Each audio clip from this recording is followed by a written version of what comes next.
Do you have an Amazon Alexa enabled device? You can now listen to my podcast on that device. Just go to Alexa Skills, search for K-12 Education Untangled, click Enable to enable that skill, and voila! You're now able to listen to my podcast via your Alexa enabled device.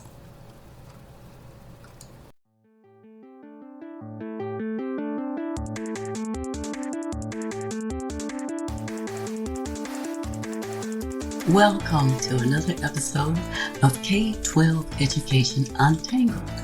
My name is Dr. Kim Fields, former corporate manager turned educational researcher and advocate, and I'm the host of this podcast.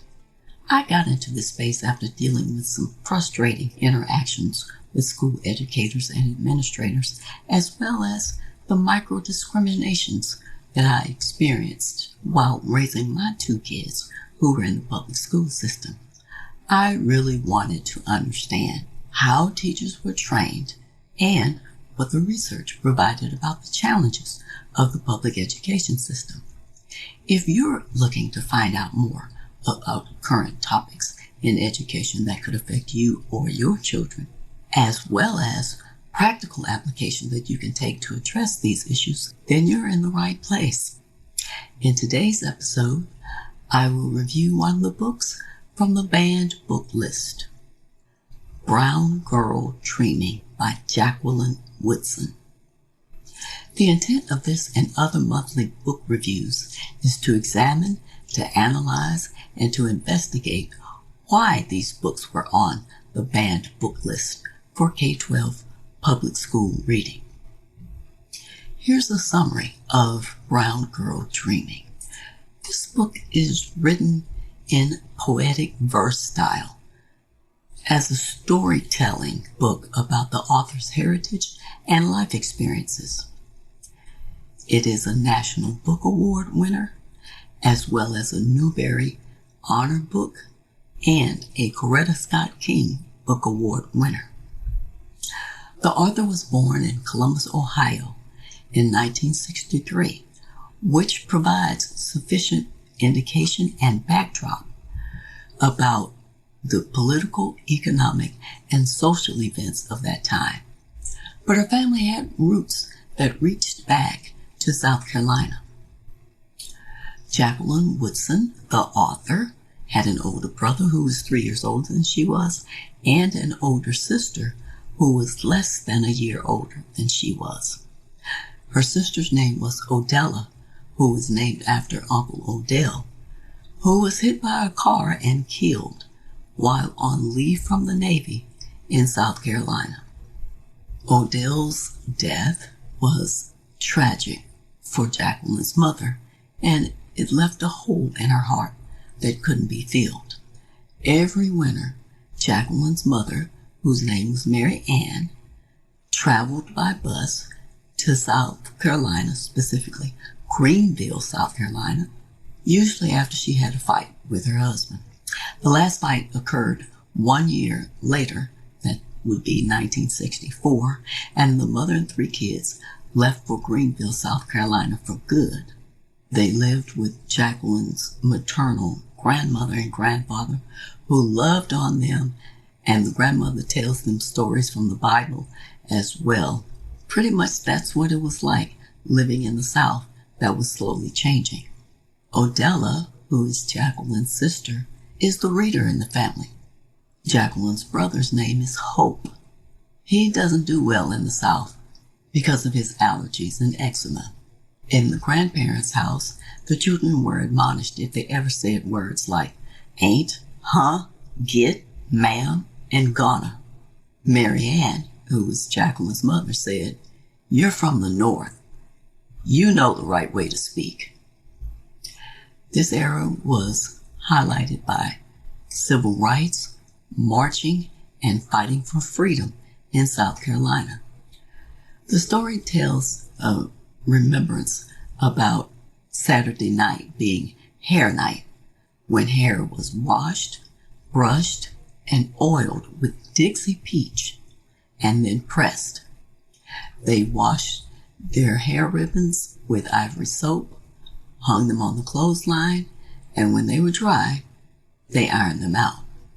Jacqueline's mother, Mary Ann, goes to New York City to look for a place for them, and their grandmother, whose name was Georgiana, pulls them into the Jehovah's Witness religion.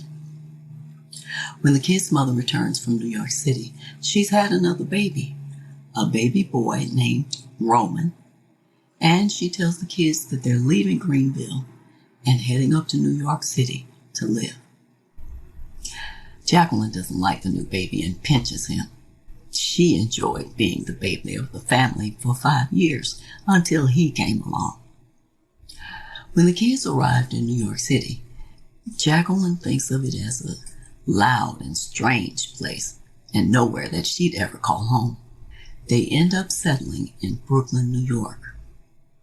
Jacqueline and her siblings, including her baby brother Roman, all have gaps between 2 front teeth, just like their mother. The apartment that they live in New York City is 1 floor below Aunt Kay, who is Mary Ann's sister, and there are other friends and relatives from Greenville who live in the building. One night, Aunt Kay was running up to her apartment and fell. She apparently hit her head hard enough and she died. The family moves again after Aunt Kay's death. There's also Uncle Robert, who is Mary Ann's brother, who lives in New York as well. He lives in Far Rockaway, New York, and comes to visit the family, bearing presents for everyone. Odella is a gifted child, and Jacqueline is a teller of stories. Words are her brilliance. But she's also a tomboy. After leaving Ohio, no one really speaks about the kid's biological father for many years. The baby boy, Roman, liked to eat paint off the walls in the apartment and ends up in the hospital from lead poisoning. He goes back and forth to the hospital for several months and finally returns home. He's 4 years old now. Uncle Robert ends up taking the kids back to South Carolina for a visit one summer, but Roman isn't allowed to come. When Jacqueline returns back to New York City after visiting her grandparents in South Carolina, she makes a new best friend who lives down the street in New York City. Her name is Maria.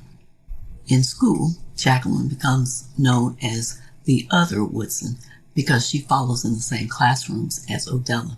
The teachers remember Odella as being so brilliant, a great reader, easily completing her work. They wait on the brilliance to be displayed by Jacqueline, but to them, it never manifests, so they move on to another student. It turns out that Hope, the brother, can actually sing. This was discovered during a musical at his elementary school. Jacqueline wonders if there is something hidden like this in all of us, a small gift from the universe waiting to be discovered. Later on, a few years, a new girl moves in next door whose name is Diana, and she becomes Jacqueline's and Maria's second best friend. Maria's mother, Diana, and Diana's mother each have come from Puerto Rico, and they knew each other there. Uncle Robert seems to engage in some shady business, and he gets sent up to prison at Rikers Island. He then is eventually moved to a prison upstate. During this time, as the kids are growing up, they listen to music by the OJs, the Jackson 5, Sly and the Family Stone. As time passes, the maternal grandfather whom they used to visit in Greenville, South Carolina, and who the kids also called Daddy, died in the early spring, and their grandmother, his widow, ends up leaving Greenville and moves to Brooklyn. Jacqueline seemed to be the only one of the kids who had many of the ways of Daddy, and her grandmother even considered both of them as 2 peas in a pod. When Uncle Robert gets out of prison later, he has become a Muslim. In the end of the book, because of Jacqueline's vivid imagination, Her ultimate dream was to be a writer, which, according to this book and others, she became quite good at. My overall impressions of the book are these. This is an excellent book for readers as young as 10 years old. The book is about the author's past, her people, her memories, and her story. The story tells of changing and sometimes turbulent times of the 1960s and 1970s in the South, with remnants of Jim Crow and a growing awareness of the civil rights movement. It talks about when blacks had to ride in the back of the bus, that they weren't allowed to be served at the counter in Woolworth's department store, and where they had to cross the street if they encountered a white person while they were in the South. It talked about learning from the wisdom of grandparents and the importance of family. Some of the things that were familiar to me from my childhood in the book were humorous when I read about making Saturday night hair night and ironing hair ribbons and using Dixie Peach hair oil, which I remember quite well. The author often mentions going home as though time passes and more relatives pass away, but going back home is not really going home anymore. It's hard for me to understand why this book was on the banned book list because of the excellent storytelling of the author's background that she provides. The book discusses attitudes and perspectives of blacks living in the South in the 1960s, but it never explicitly described any specific interactions that would cause it to be objectionable enough to be placed on the banned book list. I'm beginning to sense a pattern of why a number of books have been placed on this banned book list, and it seems to be that one of the major requirements is that the author is a person of color.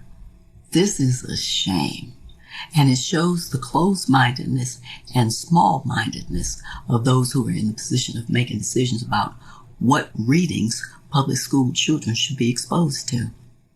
It is unrealistic to try to portray the history of the United States through rose-colored glasses and not expose children to the varied perspectives of those who lived during our most unglamorous historical events. We should all be informed about our true history so that the difficult conversations that need to take place can take place. I highly recommend this book for young readers as well as their parents to read to their children because it is written in such an entertaining and informative manner. If this is the type of subject matter and discussion that resonates with you, please subscribe to my podcast on whatever service you're listening to this. Also, I'd love to hear from you, so please leave me a comment or a review. And share this episode with anyone that you think would find it valuable. Be sure to tell your friends, your family, and your community about my podcast. Thanks for listening today. I hope you'll come back for more K-12 educational discussions with even more exciting topics to untangle. By the way, if you have a book suggestion or if you have an urgent question about a current issue or a specific topic that you'd like for me to cover and explore, shoot me a quick email at kim@liberationthrougheducation.com to let me know what your question is. Until next time, aim to learn something new every day.